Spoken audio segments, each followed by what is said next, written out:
So there you go, guys. A case where the white version of a card is better than the green version. You never heard it here, haha. Hey everybody, hey listeners. First off, I just want to say thank you to everyone for helping us reach 400 subscribers. That's super awesome. That's a big milestone. Yes, sir. And I'm Elijah Samuelson. And I'm Spencer Cook. And yeah, like I said, we are very grateful for that. It's been a great over a year now since we started the channel, and that feels like a big milestone. I mean, we're almost to we'll be coming up on 500, any then 6, any day now. and then 7, and then 500 feels like a big deal to me. 500 that's halfway to 1,000. So well, you see, Eli, the reason that 500 matters so much is just because it's more of a round number, and my puny monkey brain likes round numbers. 400, that doesn't sound like a significant. Like 250, that's like a quarter of 1,000, so that matters, right? But yeah, 4 is like a sissy number, but like 5 is it's like a man's number. Exactly. But well, we're back again.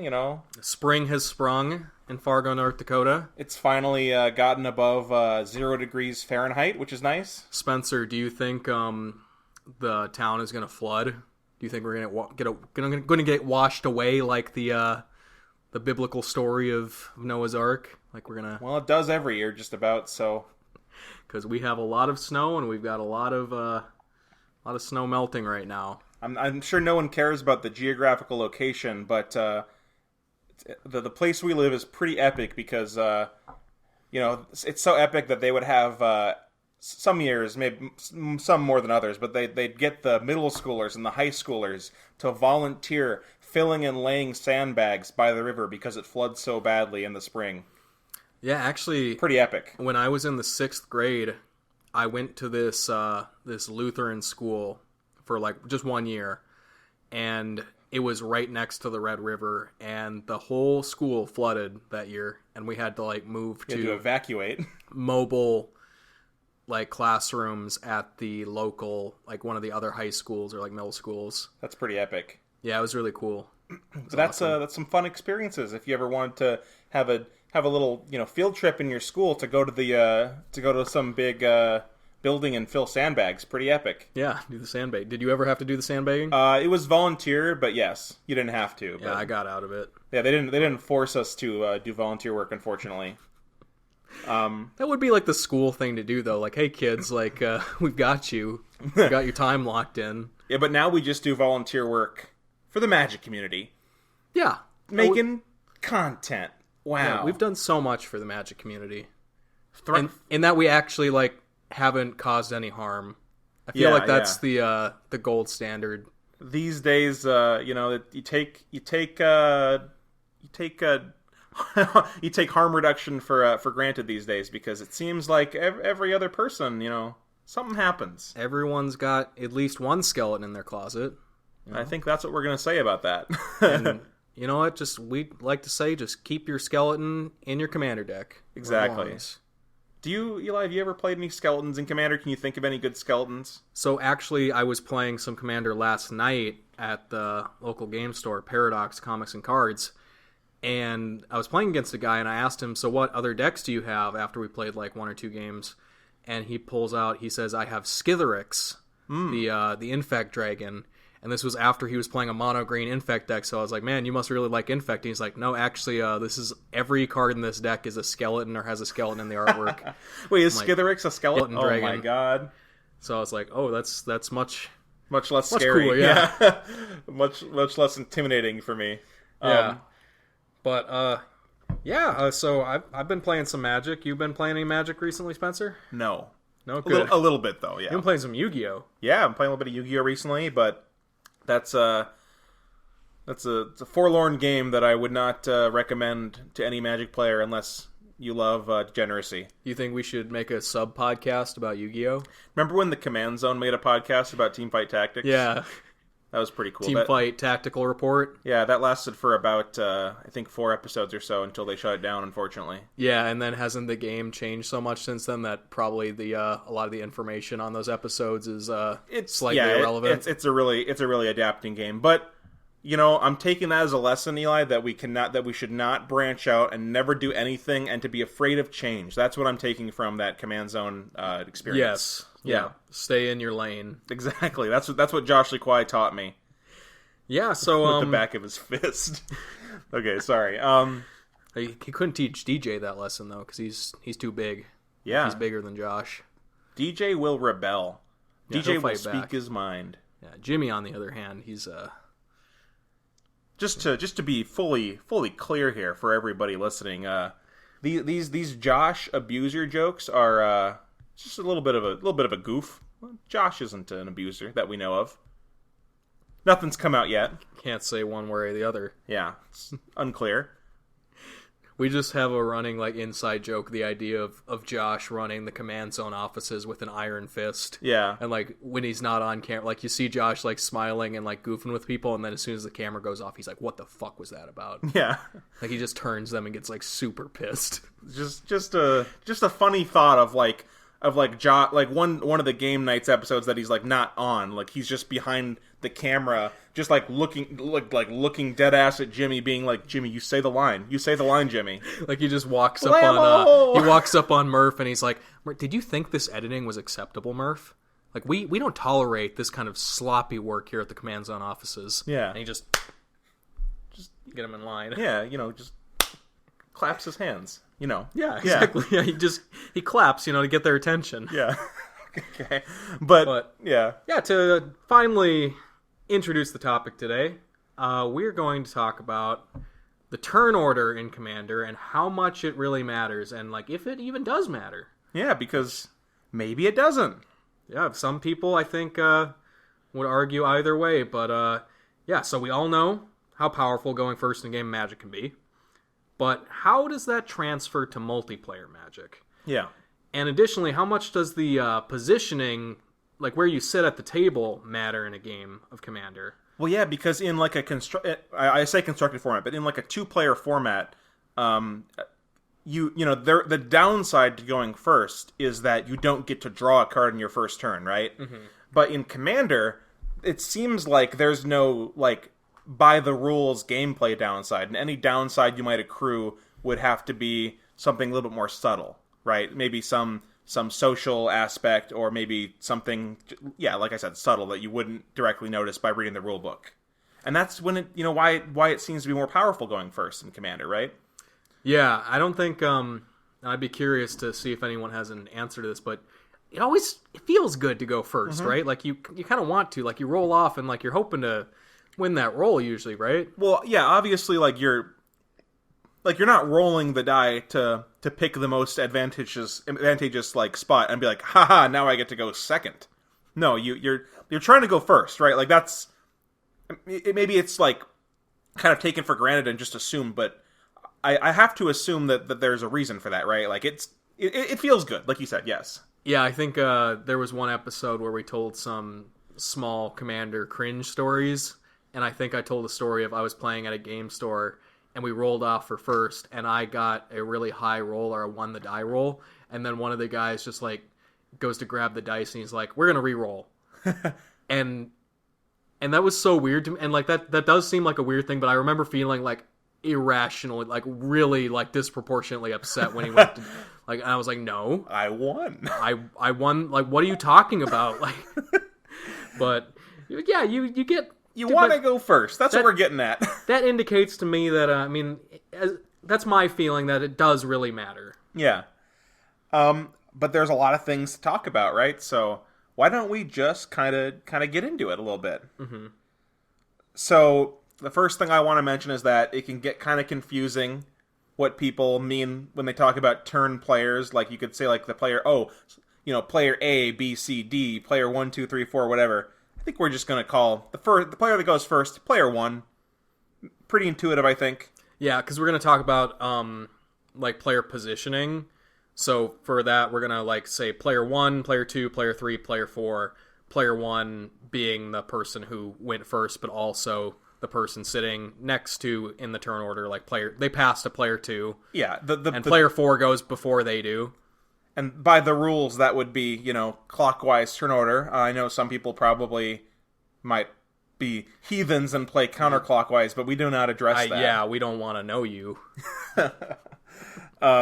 But yeah, so obviously player 2, the player that goes after player 1, makes sense. But yeah, why don't we just start talking a little bit about the turn order? The first thing to bring up is obviously what are the advantages of going first or going early in the turn order or going at a specific, you probably want to go like the intuitive idea is that like you want to go first, right? And if not first, then second, right? And then if not second, then third, and then so on. So what are the advantages, Eli, that you can think of for going first in the turn order or going earlier in the turn order? Well, this is a subject that they've broached on the command zone a couple of times. And I always think the best argument for why you want to go before somebody is because you have access to more resources than they do before like they get the chance to have those resources. Yeah. So like you draw your card before them, you untap your lands before them, right? Yeah. Makes sense. So you have that's usually, I mean, especially the big resources, the longer right? the game goes, the more resources that is. So that's a big deal.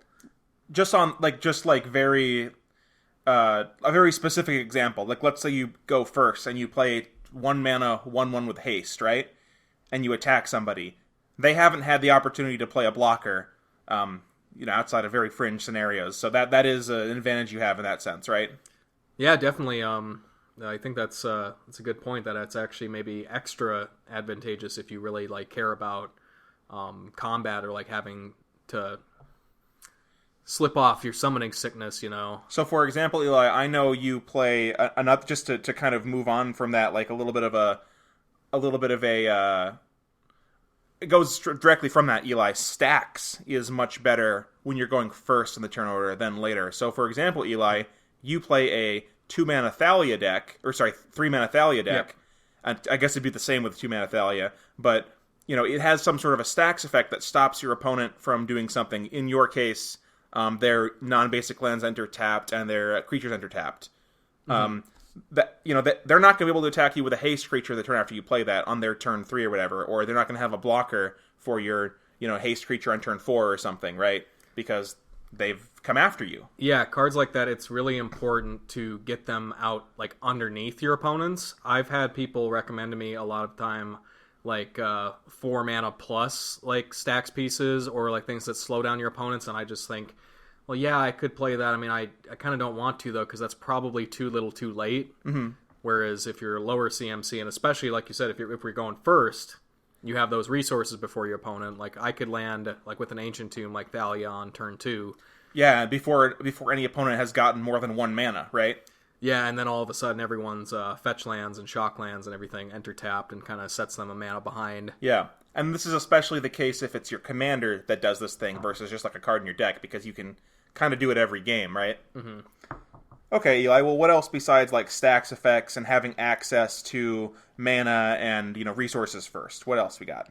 You know what I think the most infuriating card to see on like turn 1 or 2, like before you've had your turn to you, is something like Rhystic Study. Sure. So some sort of like your opponents have to do something, they have to pay an effect or something, otherwise you get more resources or whatever. Yeah, like whenever an opponent does this, you get a thing. Yeah, even if it's just like like Lurking Predators. I know it's like a 6-mana card or something, but like when they cast a spell, you get to like reveal the top card of your deck or something like that. Yeah, and, if it's a creature, you put it into play. If not, you can put it on the bottom or leave it on top. Yeah, so just having that earlier in the game is probably more beneficial, right? Because your opponents have less resources to counteract it because they haven't had their turn 6 play or whatever in that case, or like you said, a Rhystic Study or an Esper Sentinel or something. And especially something like a cast trigger, like what are they going to do? Not play anything? Like they can sometimes play around that stuff, like if it has like they can pay to negate the effect or something, but if it's just like a cast trigger, it's like, they have to play at least one thing to get rid of it, right? So I think a turn 1 Esper Sentinel or a Mystic Remora probably elucidates the point the easiest, right? Yeah. So yeah, that's very good. And then also, I think the biggest advantage of going first is, if you think about it this way, if you're the player who goes first and you win the game, you've had one more turn in that game than each other player. Yeah. And that feels like a really big deal to me. So like you win the game let's say you win the game on turn 7, going first on your turn. The other players only had 6 turns, you had 7 turns, right? Yeah, and we've talked about on a real old episode, what's the most powerful effect in Commander? Extra turn spell, and if you have an extra turn spell by winning that's kind of, that is a little bit, right?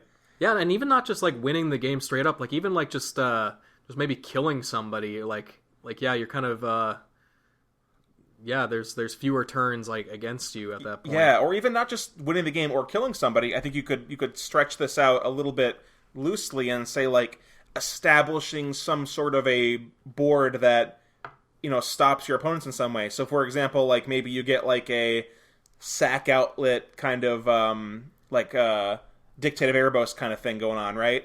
If you get that on your turn 5 or 6 going first, your opponents had less turns like with their boards kind of thing, when their creatures. It's not an exact science, but I think you kind of get what I'm getting at, right? Yeah. And on that same sense, even not going first, but like going second, let's say you win the game on your turn going second, you may, the player going first may have had, the same amount of turns as you, but the 2 players after you, they haven't, right? So you win on turn 7 going second, your turn 1 had a turn 7, or player 1 had a turn 7, but players 3 and 4 didn't. Yeah. Yeah, so still, it's powerful. Yeah, so, going first. Pretty good, right? Seems good. A lot of good stuff so far, but do you think there's an argument to be made that maybe there's some, in a multiplayer format, there's some possible disadvantages? I think certainly, like, and even if they're not, even if you disagree that they're like common, or maybe you don't think they're very impactful, I think you can at least kind of imagine theoretical disadvantages, right? Mm-hmm. That at least to be aware of, right? So I think one of the big ones is the idea of first to play, first to pay, meaning that if everyone knows the idea of like person going first, turn 1 Soul Ring, right? The king of the hill, the first person on the hill is the first one to get knocked down. It's the nail that sticks up gets hammered down. Exactly. So, if you're the first to put out, to play a 4-drop or whatever, first to play a 2-drop, you're also the first to have the ability to be, taken down a peg, right? That being said, it might not be good for the person to take you down a peg, like they're using their resources, but for the other 2 players, they're probably pretty happy. Yeah. So it's a bit of the social aspect of like the biggest threat might not be what you want all the time, right? You don't want to be the threat. Yeah, and like we've talked about that with like we just recorded a tier list with Bradley. Yeah, and he loves that idea of that sort of thing. Mm-hmm. Being the person who's just like kind of waiting in back, and you're biding your time and watching everyone take each other out, and you're not really the threat, but then you've just got the most cards left at the end. Mm-hmm. Okay, well, besides that, there are some cards, I think, that benefit you for your opponents having more resources than you. So the obvious, the first thing that comes to my mind is Docksroad Extortionist, right? And I know there's an argument to like, okay, well, going first, Docksroad Extortionists, you're going first, you have that like extra turn kind of thing that we were talking about earlier. Mm-hmm. But also like, if you can't really play Dockside Extortionist on turn 2 going first, right? Or if you do, it's going to get you maybe 1. I suppose theoretically you could get a lot, but like Dockside Extortionist on turn 2 going 4th, you have a higher chance of being able to get more treasures, right? That's all I'm trying to say, if that makes sense. Right. Do you feel like board wipes kind of fit a similar vein as that? Like at least it kind of feels that way, right? Like if you are on turn 4 and you're going last and you play your 4-mana board wipe, it's probably going to hit more things than if you play your 4-mana board wipe on turn 4 going first, of course, right? Mm-hmm. That makes sense. But there's also that counter argument of like your opponents had the chance to utilize their creatures on turn 4 before you got your chance to play your board wipe, so I don't know. Yeah, and then I guess also like your player 4, player 1 is also technically going after you, so they have that extra, they have kind of an advantage from that too. Mm-hmm. So, yeah, it's kind of tricky, but I guess there's the main argument about like not going first is you are able to kind of see how like react to more things and like see how the game is going, whereas like player 1, you're not doing a lot of your things, at least early in the game, in response to anything. Mm-hmm. You're just playing things out, and then everyone is kind of reacting to you in turn order. Yeah. There's probably some sort of like subset of cards that might be better going last because of because you have less resources, they're more likely to work. So something that comes to mind, Eli, is the card Tempt with Discovery. I think the way that Tempt with Discovery usually goes, with, I'm sure people who have played with that card have had this happen to them, where you cast Tempt with Discovery, then the whole table goes, okay, hold on a second, guys, let's think about this. Mm-hmm. Let's all just not get lands, and then he just played 4 mana, get a land, right? Not very great. That's how mine works. Yeah, that's how when you play it most of the time. Sometimes you can people need the mana, and you can maybe get it through, whatever. I mean, if I get 2, I'm super happy. Yeah. But yeah, mine, usually people are just like, fuck this guy. Yeah. But I feel like, if you're going last, and you have, the least things in play, people might be more willing to accept Attempt with Discovery. Yeah, you might score some extra pity points for being last player. And that's just kind of the idea, is maybe the last player gets some pity. But also it feels worse when you don't get the pity, because then it's like, well, but I went last, Lamau. No, but for example, let's say like you have 3, your turn 4, you just play your 4th land, everyone else is, has bigger boards because they've had their turns before you, right? Like they've maybe got 4 lands and a couple creatures or something. If you play your Tempt with Discovery, you literally have less things on your board than the other players. So I could see other players thinking, it's not a big deal, especially the first player, because they're going to get the opportunity to use the mana first, right? The first player, because they go right after you. Yeah, they're like, I couldn't possibly be defeated by the 4th player. They're powerless against me. But yeah, I'm sure there's some cards in that same vein where you can get away with them more as a player later in the turn order than first because of social reasons, right? Yeah, and the first player, last player thing, do you think, we're talking about disadvantages about going first, do you think that people really, when the game starts, in threat assessment, people think about turn order like that? Or do you think that's something just that inherently happens because they are taking more game actions? They're taking more game actions, and that's the thing that gets them targeted? Or it's specifically because people are like, oh, that person's going first, so I'm going to target them harder, or that person's going second and I'm going 4th, so they have a leg up on me. I think outside of the first couple turns, at least for me, it tends to slip my mind who went first or last. Mm-hmm. And I think for a lot of people that happens as well. So yeah, I think it's more of the second thing you said, Eli. Yeah, it just happens organically. It's more of an organic threat assessment. So that being said, maybe if you're going first and you you play less to the board, maybe you can kind of get away with it, right? Without people kind of seeing you as having extra advantages. Yeah, and then you just point, and then everyone's like, wait, who went first again? You're like, oh, this guy right here. You point to player 2. Look at his board. I couldn't have possibly gone first. I don't have more resources. Yeah. You skip a land drop somewhere in there to really mess with people. Oh my god, Spencer, I played a game last night at Paradox where I was going second, and I was playing my Shadrick Silverquill deck, and I play Oreskos Explorer and land tax in that deck, and there were multiple turns where I was skipping land drops just to try and trigger my land tax. Yeah, because I only had 1 swamp out. Well, speaking of that is a big deal when it comes to the disadvantages of going first, right? Maybe it's because you and I play a decent amount of white cards, Eli, but all of the catch-up ramp effects are much worse going first, right? If you go first and you have a land tax, you have to hope somebody ramps, or you have to do something yourself to put yourself behind to use it. You have to ramp, you have to play a bounce land, you have to skip a land drop somewhere in there, which, all those things can be good, and sometimes it's worth it. But it's effortless when you're not going first, right? You're going second or 4th, it's kind of effortless to get those to work. In that, imagine that 5-player game I played, if I was going last and I got to play that Oreskos Explorer on turn 3 before playing my land drop. Oh my god, you just get 3 lands. You draw 3 cards. Yeah, well, especially in that game had 5 players, I would have gotten 4. That would have been crazy. Good value. I would have had to discard some of them, but I really like Oreskos Explorer in that sense. Yeah, it's cool. Yeah, there's cool cards like that, and that being said, though, as somebody who plays a lot of these cards, and you do too, Spencer. Mm-hmm. I feel like I still want to go first. Yeah. Even with that deck, my mono white deck. Yeah, I'll be happy.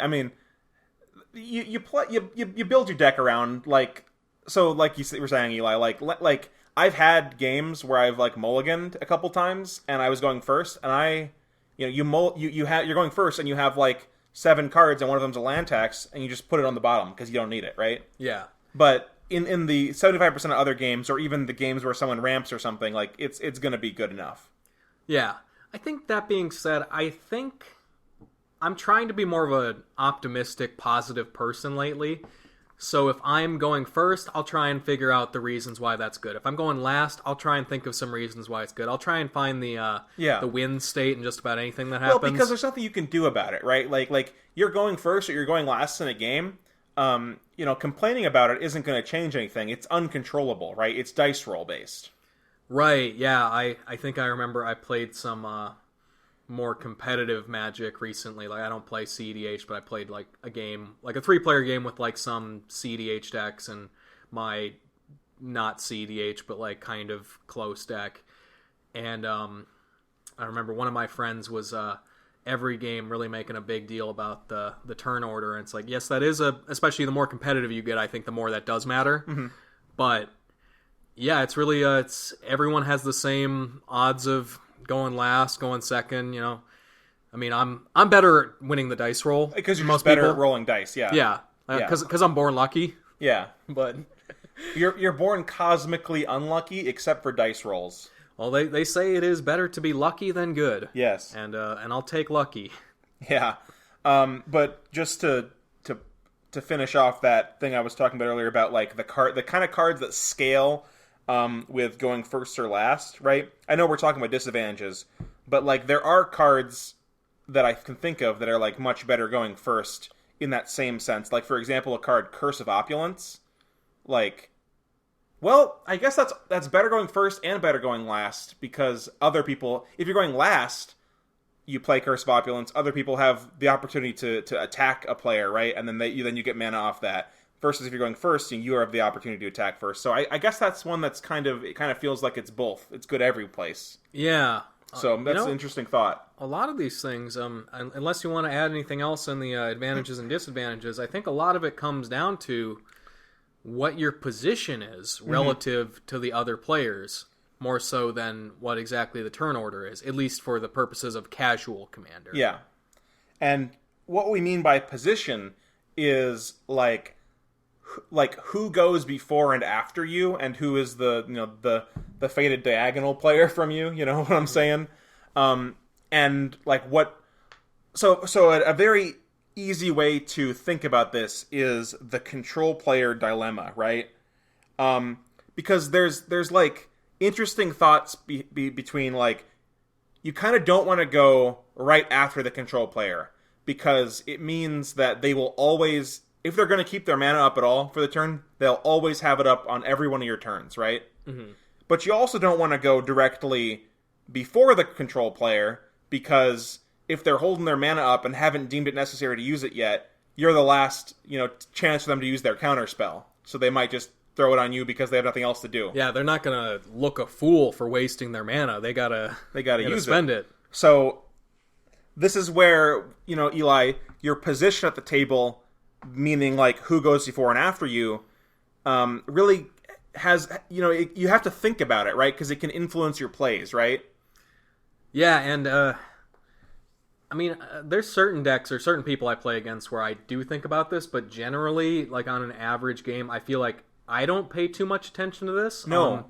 But I know when we play together, I almost always sit at the same place at our table just because that's where my favorite chair is. That's where my playmat is. Like, that's just where I like to be for whatever reasons. And then you usually sit across from me, so you go right after me. A lot of the time, yeah. And I know I don't think you like this very much. Well, Eli's the kind of guy who he's no command zone, play 40 removal spells in your deck, but he plays pretty well, I'd say, and he, if he's got removal to stop something, I very well might have something to be stopped. Well, and then I'm also I gotta be careful though, because you don't fuck with Spencer. He'll fuck you back. Like I gotta. You don't want to. That's another thing that we're gonna mention here on like positioning. Like if you mess with somebody and then pass the turn right to them, That's the first thing they remember, right? Yeah, I can think of a game, Eli, that we played at the game store. You were playing your Walls deck, and I was playing my Jira deck, which are both, we both have, large creatures that can go back and forth. And I think what happened in that game was you made a stance where you're like, okay, Spencer, I'm coming at you. I'm going to kill you.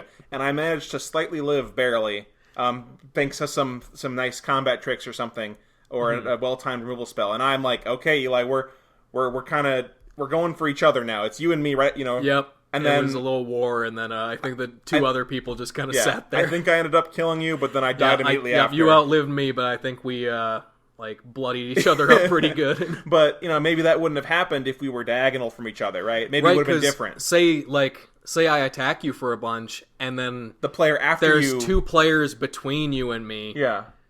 That play just like somebody plays like half of a combo piece, or like somebody plays like a Bolus to Citadel and like ends up whiffing. It's like, well, yeah, I just did a bunch of damage to you, but like, what do you think you're going to definitely lose to? Yeah, well, and because like in our case, Eli, I think one of the reasons that I would kill you after you did that was because you had the means to kill me afterwards, and you probably would have, because you're playing. You have a bunch of flying walls and like flying creep commander and stuff, and I'm in a very low life, right? Yep. So I kind of have to take you out immediately. But if I was going like 3 players after you or something, and one of the other players played a board wipe or something, then all of a sudden, like, I don't have to kill you, right?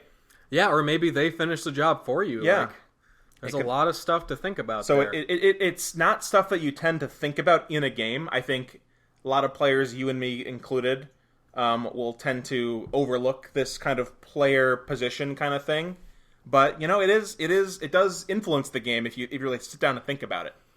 Yeah, and it's a weird thing of multiplayer too, like, because this isn't at all an issue in 1v1 Magic, but there's a lot of weird, like, so I would draw the comparison, like, anyone who's played like RTS games, and like it's kind of different, but like if you're playing a multiplayer RTS game and like your base gets positioned somewhere on the map, right, Spencer? Yeah.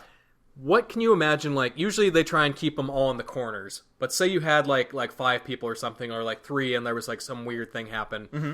I feel like the worst place you could possibly be is, like, right smack dab in the middle. Yeah, or, like, let's say you're playing the board game Risk or something, and you've got Australia, right? Mm-hmm. Like, you want your enemy to be in Europe, right? And someone else to be in Asia, so they have to go through them to get to you, kind of thing. Yep. Or I don't know, or you want the player in Europe to be having a place in the turn. Not, it's a bit hard to describe, but I think you get what I'm getting at. Yeah, one of my favorite Magic cards for making it feel even more this like a RTS or like the positioning matters things is something like Pramicon, where people can only attack a certain direction. That's the Risk kind of thing, where they have to go through you. Yeah, I think that those kind of cards are really cool, and they add an extra element to the multiplayer aspect. Pramicon it adds some interesting aspects to games, which aren't always positive, mind you, but it is always interesting. Yeah, I remember way back in the day, I think I had a 5-color like prison kind of trick group hug deck with Corona the False God, and I played a Pramicon effector. No, it was the white card that does that. That was before Pramicon, where people can only like every upkeep you can change the direction, but people can only attack one direction. And so I felt pretty safe because the scariest player was playing a dragon deck, and he had to go through 2 other players to get to me. To you, yeah. And he just did it. He killed one after the other. Yeah, he just went through them like it was like you're going through like a dungeon and finding the raid boss or whatever. Like he just cut through them, and then it's like, what are you gonna do now? But yeah, that's interesting. Speaking of cutting through people and getting them down, we talked about the control dilemma, right? I think you want to be, like we were saying earlier, I think you really do want to be diagonal from the control player, right? You don't want to go directly after them or directly before them. Yeah. And maybe it's not like a you definitely want this position, but that feels like that's probably the best one to be in, right? Yeah, there's more of there's a cushion kind of between you and that player. Yeah. Well, also, Eli, before I move on, I just wanted to say something that I think we might try to do in our play groups more is, now that we're being more aware of this player position thing, maybe try to switch up where we sit at the table every once in a while. And I'm not saying every game that you play of Commander you need to, like, roll dice and switch where all your playmats are and stuff. But maybe once in the night, or maybe if you come back a different day, try to sit in a different spot and see if that changes how the game plays out. Yeah, just to see how it feels. Yeah. Because, I mean, not saying most people are like this, but I feel like I know a lot of people who they play Commander in a way where they draw a card and they just want to use it. So, like, if you're sitting, like, closest to that person, like, they'll just, like, kind of use it the first opportunity they get, like, removal and stuff. Oh, like, let's say I draw a, one of the, 6-mana counter spells that, like, counters a spell, and then, like, I get the spell, like, I get the creature under my control. Like, I think Desertion is one of them. Oh, yeah. Sure. Let's say I cast that. Like, if the opponent directly after me casts, like, a juicy creature, like, I don't know that the other two players are going to cast a good creature, so I'll just use it now, because I'm guaranteed to get something right now. That's a really good point, I think, because you can't know what's going to happen after that, so you just gotta... Yeah, or like a Mana Drain effect, or, the one that makes treasures. If someone, like, you want to make sure to get something big, right? But if someone casts a 10-mana spell, like, you're probably just going to do it on that, because that's just good value. Oh, yeah, no, especially, like, Spell Swindle, like, that's a card I play a lot, because, I mean, I can't afford Mana Drain. Yeah. I had some Mana Drain. Yeah, I had 2 Mana Drains. You sell that shit, because you can get a lot of magic cards for Mana Drain. Yeah. And also, I think that card is, it upsets me to see. I think it's incredibly obscene. Yeah. So, I mean... It's so good that I just kind of don't want to play it. Yeah. I don't like a counter spell that is literally just used as a ritual most of the time. It also feels really bad when, like, let's say you're the player going... This kind of plays into that, because I'm sure everyone who's played against a Mana Drain has had this happen, where you're going before the control player, and, they've had their mana up, they've been holding their Mana Drain up, and then it's your turn, and you play a maybe not even a huge spell, but you play, like, your commander or something on turn 5. And they don't really care about your commander. It's not really a threat to them, but they Mana Drain it because they're good. They're going to use their Mana Drain to get mana. They don't even want to counter your spell. They just want the mana. And it feels really bad for you, and it's unfortunate. Yeah. Creates some unfun situations, I think. Frick Mana Drain. Yeah, it's caused some arguments in not from me, but in games I've been involved in. Mm-hmm. Well, what do you say we move on a little bit to, we can talk about a little bit of stats, maybe?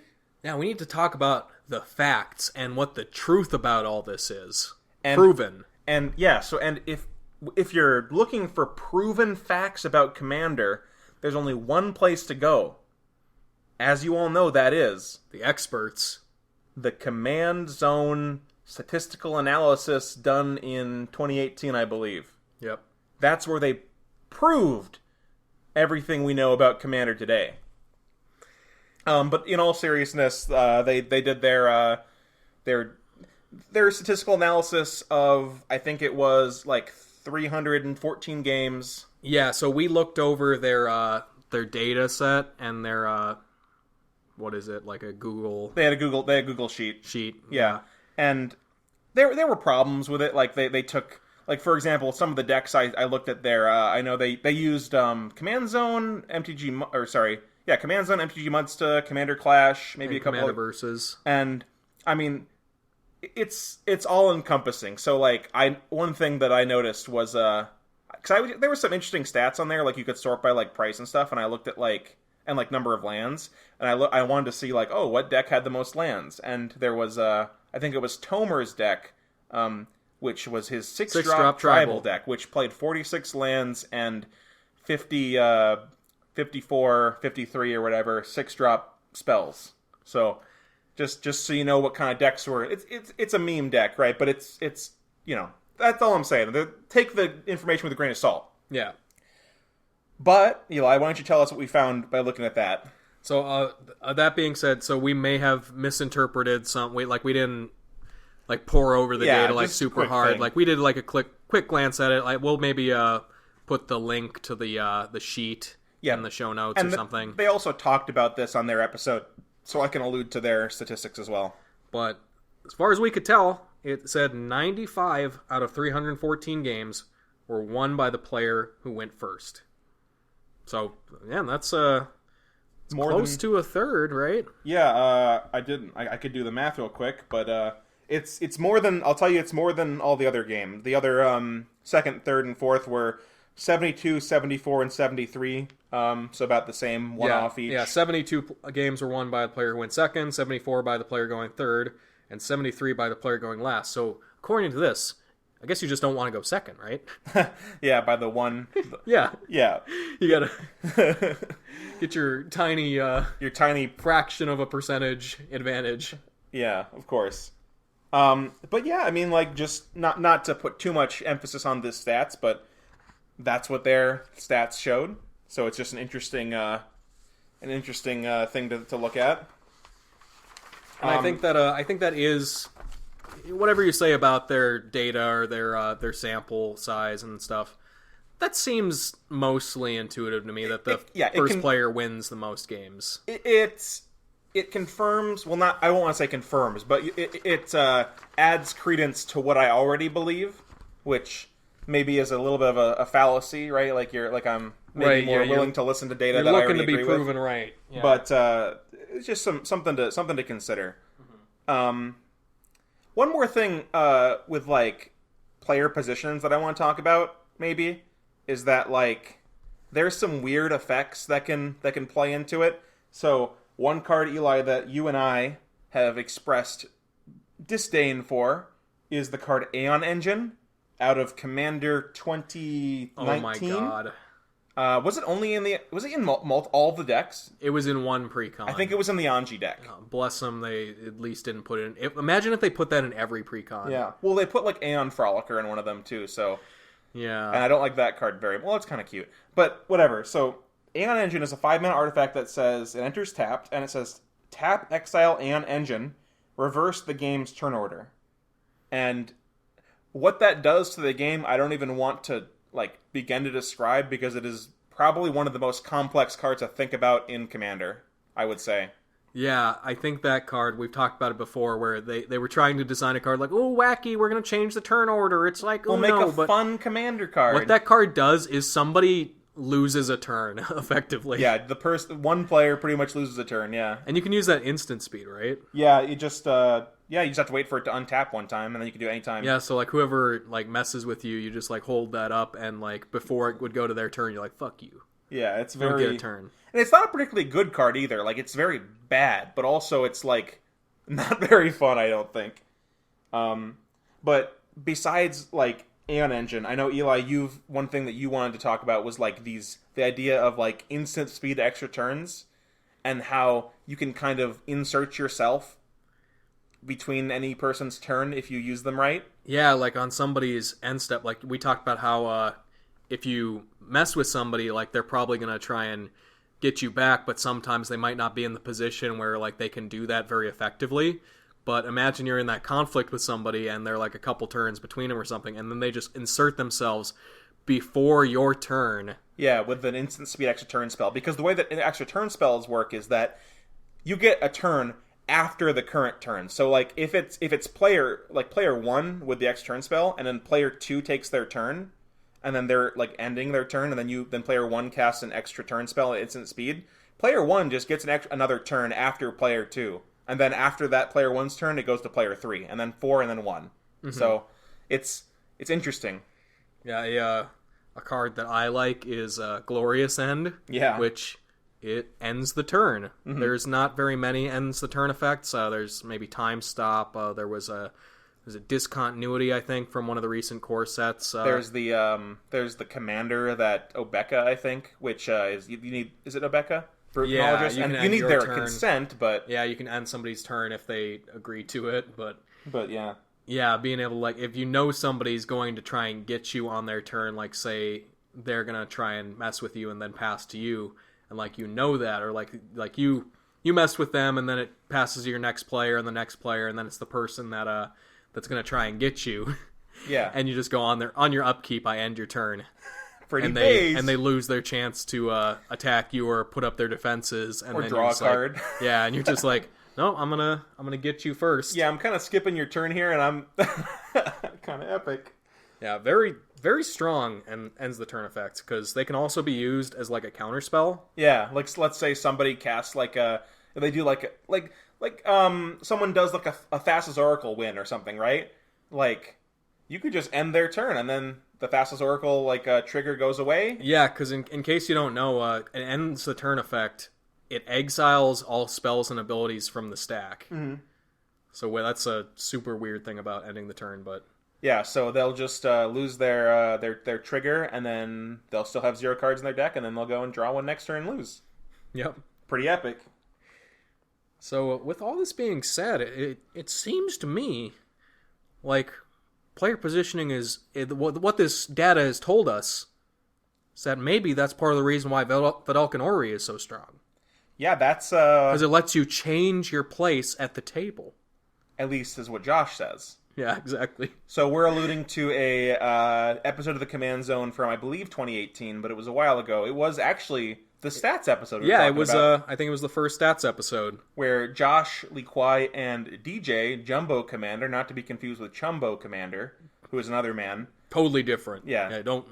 Yeah, we probably don't want to associate with Chumbo Commander in this day and age. There's to tell a short story about that if you're willing. There's one of Eli's friends. His name is Chumbo. Okay, and one of our friends, we were playing a game on Magic Online or whatever with one of our friends, and we were playing with Chumbo and another of our friends, and we convinced our friend that was Chumbo from the famous YouTube channel Chumbo Commander.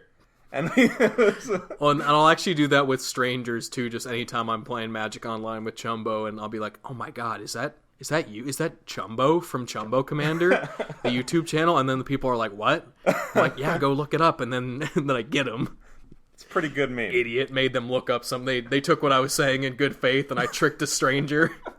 But yeah, what was I talking about? Oh yeah, DJ was on the episode with Josh, and they were kind of having a discussion about Vedalken Orrery, and Josh was talking about... actually, I'll just play a clip here. This statistic is a pretty big clue as to why Vedalken Orrery is so good. Because we've talked a lot on the show about how Vedalken Orrery allows you to change your seat at the table, to at least insert yourself in a way that screws up that player one dynamic and often can put you into the position of the first player. I don't know if I agree with you, because we were talking about the mana advantage mostly, about being the first person to have access to that mana. And with Vedalken Orrery, in order to keep that mana up to insert yourself in the turn order, you do have to skip a turn and hold up your mana. So you might not, you will have to sacrifice a little bit of a mana advantage to be able to jump turn order. But you don't have to sacrifice it with Vedalken Orrery. Well, see, player one will still get to untap before you do with Vedalken Orrery. They still get that from going to 80 to 90 mana. They still get that extra mana before you do with Vedalken Orrery. It doesn't generate you extra mana. But your mana is probably open.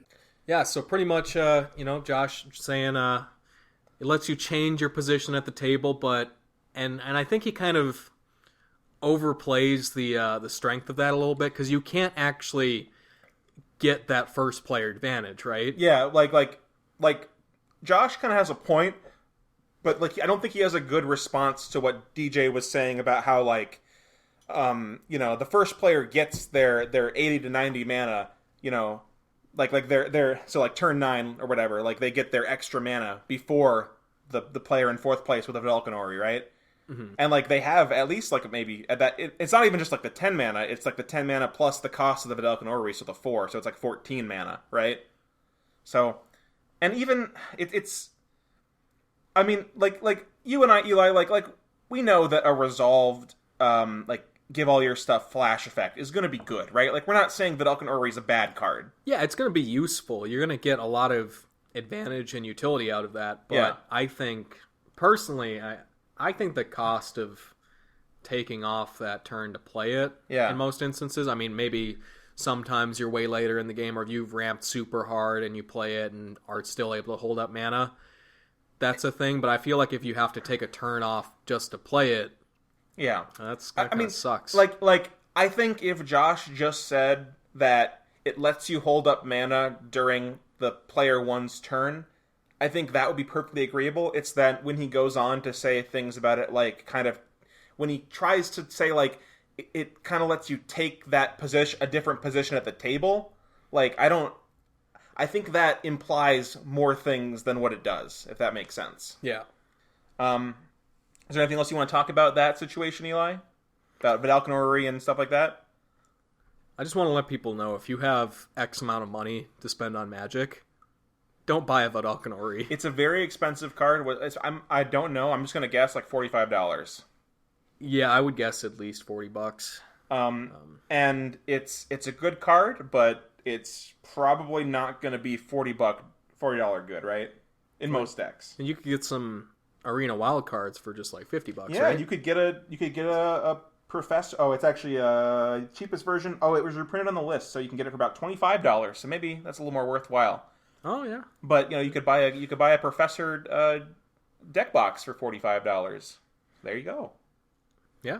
Or some Arena wild cards, like you said. You could buy the Wandering Emperor for $25. Yeah. It's a better flash card. That's sad. That's a card that does the same thing as Vedalken Orrery, where it lets you change because it's got a flash. Maybe I'm just like extra desensitized, Spencer, but I feel like you and me, we just play like good flash cards. Yeah, and they're good, but like I don't ever feel like I'm ahead of the table when I play a flash card.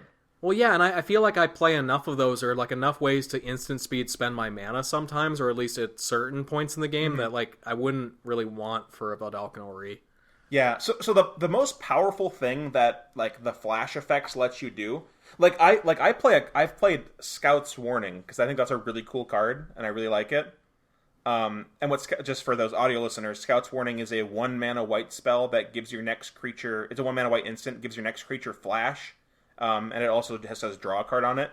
So I think you could argue, but I think it's a better Savage Summoning, which is so. Oh yeah, I think so. So there you go, guys. A case where the white version of a card is better than the green version. You never heard it here, haha. For all you haters out there. Mm-hmm. But I think the best benefit of the Vedalken Orrery or Flash kind of thing is being able to kind of lump 2 turns mana together, meaning like you flash in something on an end step and then untap and use it right away, right? Or like assemble like a 10 mana combo for like 6 mana on your end step and then 4 mana on your, on the start of your turn. That's the powerful part. Yeah. It's not the, like, you get to somehow jump ahead in the turn order or something. And it also makes it gives your opponents much less time to react to you. Yeah. And like they can't use sorcery, speed removal, or board wipes to really interact with whatever you flash in on the end step. Yeah. That's big game. I mean, as somebody who plays a lot of mono white, yeah, you have to be really like you need to worry about that. Like you need your time. That's why you kind of why I think you and I haven't played the card too much, but I do like the card. It's the 5 mana board wipe in white that you can pay 2 mana extra to play at flash speed. Oh yeah, route is really good. It's pretty cool. Mm-hmm. But yeah, besides that, I mean, what else do you want to talk about, Eli? I know this is maybe a topic for a different podcast, but do you want to maybe bring up a little bit about the locus of control? Oh yeah, so there's this idea in like psychology, which I'm somewhat of a journeyman psychologist. I mean, I'm going to school. I'm not great. I probably don't pay as much attention as I ought to. Just an undergrad, man. Yeah, this is something I think is pretty cool. So the locus of control, you can either have what's called an internal locus of control or an external locus of control. So it's pretty much how much do you think you have control over the outcomes of like stuff that happens to you, or like do you think everything that happens to you is a result of external forces? So I think a lot of Magic players might like to think, well, I'm going last this game, I'm just not going to win. Mm-hmm. I can't control that. It was fate. Like fate decided the die roll. Like I'm just going last. This person's going first. Like it's just and can't control it. So yeah, but when your opponent, so like when someone wins and they went first and you went last, you're like, yep, it was just how it had to be. Like that's just the luck of it. Mm-hmm. But when you're going first and someone else is going last, and that person going last ends up winning, it's oh man, they're just they got lucky and stuff like that. Versus where if the opposite case, if the opposite happens to you, you're like, oh, I'm just a good player. That's how I managed to win going last. It's because I'm better than everyone else. But when someone else goes last and wins, it's because they got lucky. Yeah, it's the fundamental attribution error that people do, like where you think, yeah, if I'm doing well, it's because my skill. Yeah. Or if someone else is doing well, it's they got lucky or something. Yeah. Or if I did something wrong, it's because I got unlucky, and if they did something wrong, it's because they're bad at the game. Yep. Yeah. So that's maybe a topic for a future day, but I think it plays, like you were saying, Eli. I think it plays a little bit into this discussion. And I think That being said, it is healthy. Like, if something happens or things don't go your way, it is healthy to be able to, like, sometimes, like, things are beyond my control, and that's okay, and it's alright. Like, not get upset about things, but I think you should take a little more agency. Like, try and at least try. You can't just resign yourself To fate. to something, like, going slightly poorly and think, oh, it's over, like, there's nothing I could have done. You have to try, even if you do lose, and you can still be accepting of that, but until that happens, just, like, keep an open mind and think, don't be a defeatist. Yeah, don't get super depressed when you go last and feel like I'm already at the back foot of this game, it's over, right? Yeah. Because, like we were saying, Eli, you might be on the back foot for going last, but like you were saying earlier, try to be positive, because there are some situations where going last could be advantageous to you, and maybe try to focus on those and maybe play towards them, right?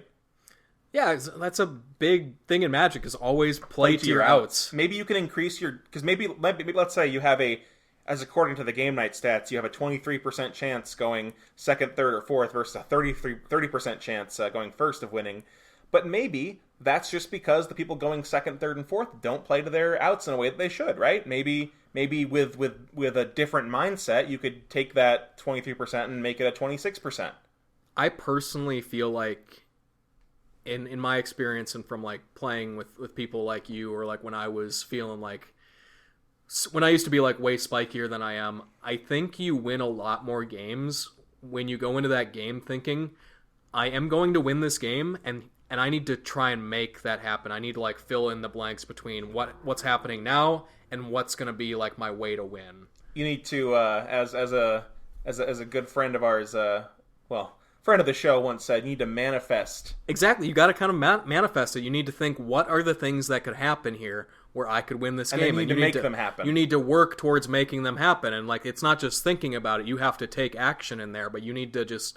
I think you play a lot more loosely when you go into the game and you think just, oh, there's nothing I can do. Yeah. Like, you don't try as hard. So and another thing about that is Magic players love challenges. I would say generally that's why people build, like, quirky decks and stuff like that, because they want to do something weird or they want a challenge, right? Yeah. Going last can be a challenge, and that's, you could think of it like that, and then take it as a challenge to play well, right? Spencer, we both know how good it feels to overcome adversity, mulligan to, like, 4 or 5, and either man. at least heavily contribute to that game or even win that game. It's my favorite thing in the world. Mulliganing to 4 and then having more card advantage or more cards in the game than other players. It's the best feeling in the world. Yeah, you feel like, I earned this. Yeah, this is from my I mean, you could, obviously, it's because you got lucky and drew a good hand, right? But a lot of the time. But, yeah. You get to feel like, I built my deck in a way to overcome this. Or I played to overcome this. It's great. Win or lose, I overcame this adversity. So that's a good thing. You should maybe take that sort of mindset when it comes to turn order,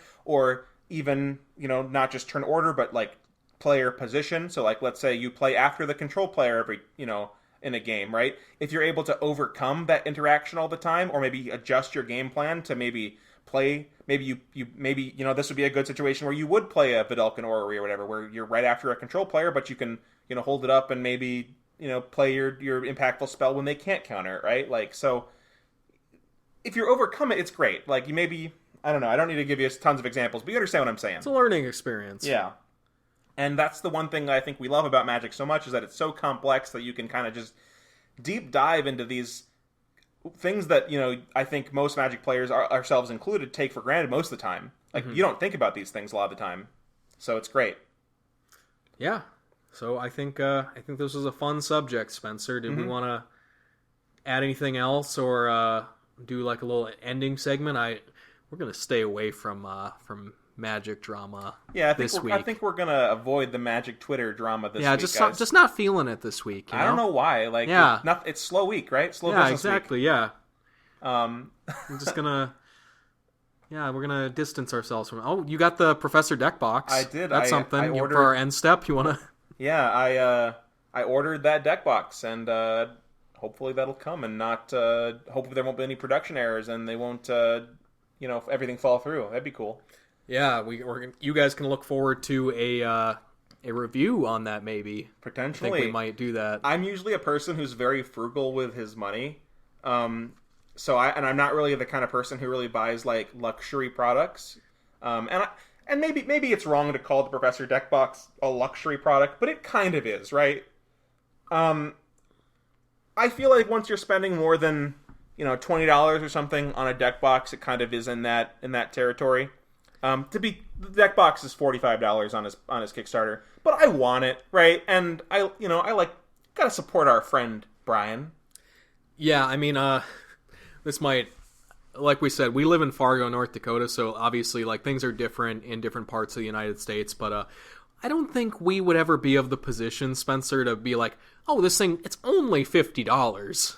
Yeah, I mean, not alluding to, like, financial stability or whatever, just like, we're just saying, like, we're not in a super expensive cost of living place. I think you see a lot of, like, the Magic community and people online, they're off on, like, the West Coast, like LA. Sure. And like $50 might be like they're walking around with like their monocles and their top hats and canes, and they're like, oh, what's $50? Shine my shoe. Yeah. Very cool. But yeah, average cost of housing here is probably what, $900 a month or something for an apartment, $1,000 a month maybe. Yeah, you can get it pretty cheap. I mean, Midwest, like, it's kind of like, say what you will about the Midwest. It's kind of like there's not a lot to do, so some people might say it's kind of you get what you pay for, but you're not paying a lot. So yeah, so no super high income, which or sorry, not income. Housing costs. So that means I can afford a Professor deck box. Sue me.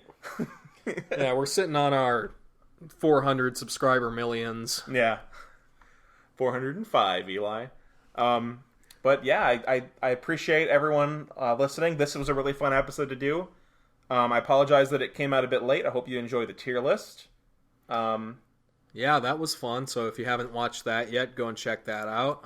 It's a cool 3 hours and 10 minutes of... Yeah, it's a long one. Yeah. But it's really fun to have a third person on here. We got a really nice comment from somebody on that about how the dynamic really changes with a third person, and I definitely feel that. Like, I certainly like not having to talk as much, personally. Well, I always talk over Eli, so I apologize for that. But that's fine. It's a good dynamic. I think people listening to this might notice sometimes I get high energy, but usually I'm a pretty soft-spoken person. And I'm just a talker. But it's a good dynamic, and it's nice to have a third person to get an extra perspective and a different take in there. Because Bradley, I feel like his average commander meta is a lot different than ours, and I don't think that's not like a bad thing or anything. I just he sees a lot more stuff, and he plays a lot of decks too. Yeah, and he was able to kind of illuminate me on some things, which I appreciate, like a lot of things that I didn't even think of, right? Yeah, Bradley's a really smart and a really well-spoken guy, so like even if I disagree with him on something, he can make an argument for it, and you can respect his argument, like he can convince me. At least to some extent. Yeah. He can move you over a little bit. Yeah, he'll say something and I'll respect it. I would never dismiss like Bradley out of hand. Like there's maybe some Magic players, some people in the yeah. Actually one thing I maybe do want to mention about Magic Twitter is, man, I never thought that if I had a nickel for every time that somebody said Ancestral Recall's not even that playable in Commander, you would have 2 nickels. I'd have 2 nickels, but it's still kind of weird that it happened twice. I just want to... No flame, Shivam, but yeah, that I love that joke, and I'm glad that we got to use it in that situation. Literally, how can Shivam tweet about that though and not even get like straight bullied by the entire Magic community for a week? But Magical Hacker says it like kind of more like, and actually like doubles down, explains his position more, and he gets fucking everyone. He got kind of bullied by a lot of people there. Yeah, he got so bullied. Yeah, what the fuck? But yeah, Shivam said it, and everyone's just like, oh, Shivam. They're like, okay, it's just nothing, no response, no discourse, nothing. It's whatever. He gets away with it. Shivam privilege. Yeah. I love Shivam though. I mean, both him and Magical Hacker, they seem like really nice guys. So go listen to Casual Magic if you want. Poor Magical Hacker, he's just got such big bully me energy. Like, feels bad. Like man. Everyone just wants to like he'll respond to people all the time and engage with everything, and that's a dangerous game, man. I gotta respect. He's a brave man. Yeah. Well, another thing I guess I wanted to put out before we end this episode, I know we've been kind of, our quote-unquote end step / cleanup step, haha, command zone, very funny, has been pretty long, but You know, we were talking about Bradley being on the pod on the tier list. What do you guys think about other guests being up on the podcast? Is that something you'd like to see? Is that something you wouldn't like to see? The way that we tend to approach anything that we do with guests is if we have a guest on, the podcast is going to be about the guest. It won't be us having a guest on just to like be there. Like they'll have freedom to speak. The Garrett one was kind of that because that was impromptu. He just happened to be. Well, that's our other criteria: is are they here? Yeah. Then yes, you are on the podcast. But if we're planning a guest appearance, it is going to be about what they want to talk about, and it'll be about something they have to contribute. I want them to have a voice and to be able to speak because I've listened to a lot of podcasts in my day, and when they have a guest on and just proceed like business as usual. And really don't like give the get. They just have a person like sitting in the corner, and they'll like talk to them every once in a while. I don't think that's a great way to do a guest on a podcast, personally. So if there's something that you would like to hear us talk about, let us know. Maybe if there's something that you think a guest would be able to put us in our place about, I'm sure we have somebody who could.